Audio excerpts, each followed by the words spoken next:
নমস্কার। রবীন্দ্রনাথ ঠাকুরের কবিতা পরশ পাথর। খ্যাপা খুঁজে খুঁজে ফিরে পরশ পাথর,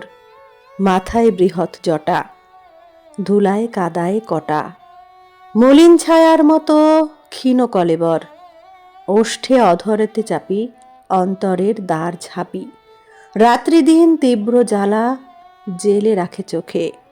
দুটো নেত্র সদা যেন নিশার খদ্যোত হেন, উড়ে উড়ে খোঁজে কারে নিজের আলোকে, নাহি যার চালচুলা, গায়ে মাখে ছাই ধুলা, কোটিতে জড়ানো শুধু ধূসর কৌপিন, ডেকে কথা কয় তারে, কেহ নাই এ সংসারে, পথের ভিখারি হতে আরো দিনহীন, তার এত অভিমান, সোনারূপা তুচ্ছ জ্ঞান, রাজ সম্পদের লাগি নহে সে কাতর, দশা দেখে হাসি পায়,